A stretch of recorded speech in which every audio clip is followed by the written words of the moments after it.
Once upon a time, in a quiet village nestled between rolling hills, there lived a man named Marcus.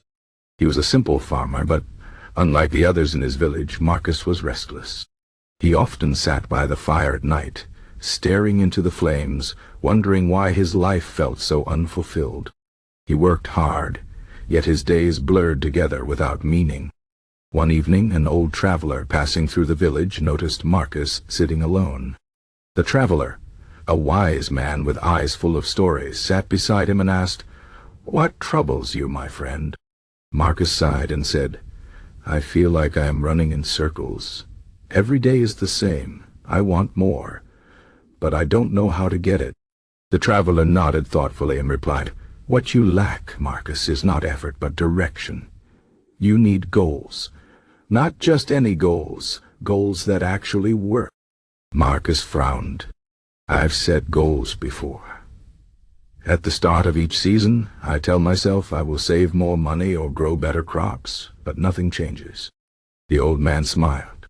"That is because you are making the same mistake most people do. You set vague wishes, not real goals. A goal without a plan is just a dream. Let me tell you how to set goals that truly work." The traveler leaned closer, his voice steady.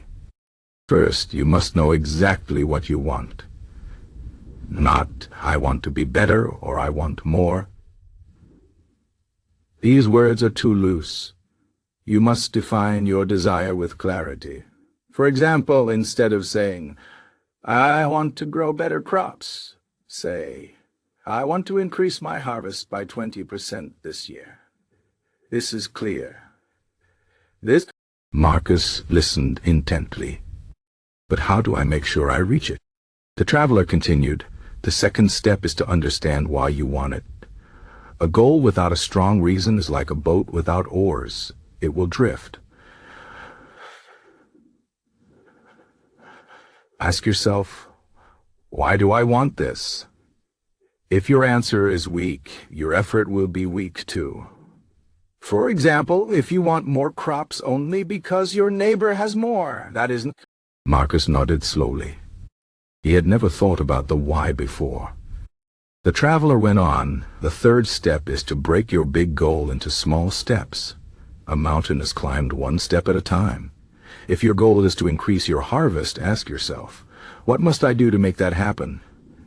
Maybe you need better seeds or to learn new farming methods, or to wake up an hour earlier each day to tend the fields. Write these small steps down. They are your path." Marcus hesitated. "But what if I fail? What if I try and still don't reach my goal?" The traveler's eyes softened.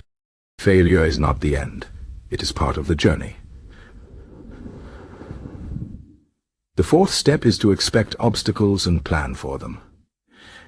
If you think everything will go perfectly, you will be disappointed. Life is unpredictable. Maybe there will be drought or sickness or tired days when you don't want to work. Prepare for these moments. Have a backup plan. And when you fail..." Marcus felt a spark of hope. "But how do I stay focused? Some days my mind wanders and I lose sight of my goals." The traveler chuckled. "That is normal.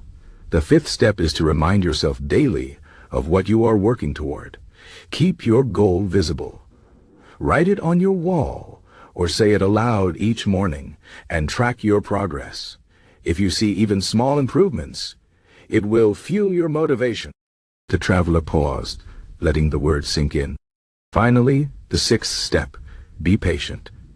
Real change takes time. Most people give up because they expect quick results. But a tree does not grow in a day. Stay consistent. Even when progress feels slow, keep going. Trust the process." Marcus sat silently, absorbing the wisdom. For the first time, he felt a shift inside him, a sense of control. The traveler stood to leave. "Remember, Marcus, the power is in your hands. Set your goals with clarity, purpose, and patience, and you will see change." With that, the old man disappeared into the night. The next morning, Marcus woke before dawn. Instead of rushing into his usual routine, he sat with a piece of parchment and wrote down his goal. Increase my harvest by 20% this year. Beneath it, he listed his reasons: to provide more food for my family and save money for my son's education.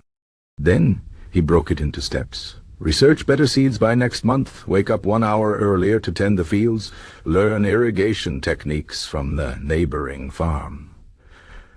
Days turned into weeks, and Marcus stuck to his plan. There were setbacks.